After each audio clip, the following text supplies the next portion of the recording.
ఈ నెల 13-14 తబ్లికీ జమాత్ నుంచి తబ్లికీ ఇస్తెమా అని ఒక కార్యక్రమం మన తిరుపతి దేవస్థానం అంటే ఆ కింద మొత్తం ప్రాంగణంలో ఒక పెద్ద బహిరంగ సభలు కార్యక్రమాలు వాళ్ళు చేయనికి గవర్నమెంట్ నుంచి ఒక పర్మిషన్ అడిగినారు. ఈ తబ్లికీ జమాత్ ఒక టెర్రరిస్ట్ ఆర్గనైజేషన్. తబ్లికీ ఇస్తెమా కార్యక్రమం ఎక్కడైనా పెడితే టెర్రరిజంకి ఒక పెద్ద డోరు, ఒక ఎంట్రీ డోరు అని ఆల్రెడీ సౌదీ అరబోలు చెప్పిన మాటలు.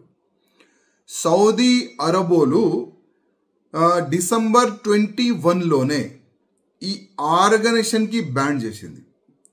ఎందుకు బ్యాన్ చేసినారంటే ఈ ఆర్గనైజేషన్ టోటల్ యాక్టివిటీస్ టెర్రరిజంకి సపోర్ట్గా ఉంటుంది, టెర్రరిస్ట్గా పిల్లలకి తయారు చేస్తుంది.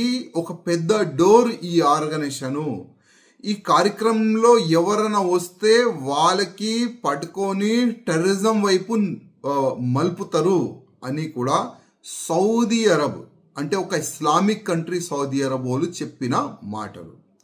ఇట్లాంటి డేంజర్ ఆర్గనైజేషన్లు మన తిరుపతి దేవస్థానంలో ఒక పెద్ద కార్యక్రమం పెట్టడానికి గవర్నమెంట్కే పర్మిషన్ అడిగిందంటే అసలు గవర్నమెంట్ వీళ్ళకి పర్మిషన్ ఇచ్చిందా లేదా ఇవాళ మేము అడుగుతున్నాము. అదేవిధంగా ఒకవేళ గవర్నమెంట్ మన టీడీపీ గవర్నమెంట్ ఒకవేళ వాళ్ళకి పర్మిషన్ ఇస్తే ఇమ్మీడియట్గా ఆ పర్మిషన్ని రద్దు చేసి ఈ సంస్థని మొత్తం ఆంధ్రప్రదేశ్లో బ్యాన్ చేయాలి, ఇట్లాంటి కూడా వీళ్ళు కార్యక్రమం పెట్టకూడదు అని ఆ విధంగా చర్యలు తీసుకోవాలని కూడా నేను ముఖ్యమంత్రి గారికి కోరుతున్నాను. ఎందుకంటే గతంలో కూడా ఎప్పుడు కూడా ఆంధ్రప్రదేశ్లో టెర్రరిస్టులు దొరకలేదు, ఇప్పుడు టెర్రరిస్టులు దొరుకుతున్నారు. సెకండ్ టెర్రరిస్ట్ అడ్డా మన ఆంధ్రప్రదేశ్ తయారవుతుంది.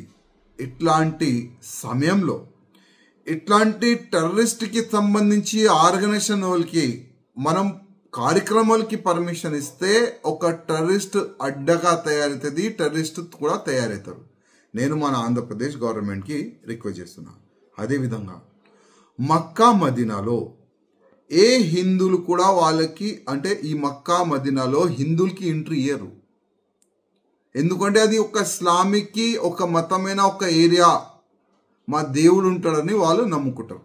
హిందువులకి అసలు ఎన్నో కిలోమీటర్ దూరమే ఆపేస్తారు, ఎంట్రీ కూడా ఇయ్యరు. ఇట్లాంటి మన తిరుపతి పుణ్యక్షేత్రం మా హిందువులకే ఒక పెద్ద పుణ్యక్షేత్రం. అట్లాంటి పుణ్యక్షేత్రంలో ఈ ఇస్లామికోలు ఒక పెద్ద బహిరంగ సభ పెడతారంటే మనం ఎందుకు వీళ్ళకి పర్మిషన్ ఇవ్వాలి? ఎందుకు టెర్రరిస్ట్ వాళ్ళకి సపోర్ట్ చేయాలి? ఎందుకు టెర్రరిస్ట్ వాళ్ళకి వీళ్ళు డోర్ ఓపెన్ చేసి అట్లాంటి వ్యక్తులకి కార్యక్రమాలు పెట్టడానికి పర్మిషన్ ఇవన్నీ కూడా ఆలోచన చేయాలని నేను ఆంధ్రప్రదేశ్ గవర్నమెంట్కి ఇవాళ అడుగుతున్నాను. నేను మరీ మన నారా చంద్రబాబు నాయుడు గారు ముఖ్యమంత్రి గారికి, పవన్ కళ్యాణ్ డిప్యూటీ చీఫ్ మినిస్టర్కి రిక్వెస్ట్ చేస్తున్నాను. ఈ తబ్లికీ ఇస్తెమా కార్యక్రమంకి ఎట్టి పరిస్థితిలో పర్మిషన్ ఇవ్వకూడదు అని నేను ఒక రిక్వెస్ట్ చేస్తున్నా. ఒకవేళ మీరు ముస్లిం ఓట్ బ్యాంక్ని దృష్టి పెట్టుకొని వీళ్ళకి పర్మిషన్ ఇస్తే మళ్ళా మన తెలంగాణ మన ఆంధ్ర సర్వనాశనం అనుకోండి. తెలంగాణలో కూడా చాలా వరకు వీళ్ళ కార్యక్రమంని ఆ పనికి మేము ప్రయత్నం చేస్తున్నాము చాలా వరకు. కానీ దురదృష్టం కాంగ్రెస్ గవర్నమెంట్, హిస్టరీ ఉన్నది కాంగ్రెస్ గవర్నమెంట్. ఎప్పుడైనా హిందువులకి దుష్మన్ ఎవరంటే కాంగ్రెస్ గవర్నమెంట్ పేరు వస్తుంది, కాంగ్రెస్ వాళ్ళ పేరు వస్తుంది. కానీ మన ఆంధ్రప్రదేశ్లో మన గవర్నమెంట్ ఉన్నది. టీడీపీ, బీజేపీ, జనసంఘ్ కలిసి మిలిసి అక్కడ గవర్నమెంట్ ఫామ్ చేసినారు. అందుకోసం మన ఆంధ్రప్రదేశ్ ముఖ్యమంత్రి గారికి రిక్వెస్ట్ చేస్తున్నా, ఈ తబ్లికీ ఇస్తెమా కార్యక్రమంకి ఎట్టి పరిస్థితుల్లో పర్మిషన్ ఇవ్వకండి.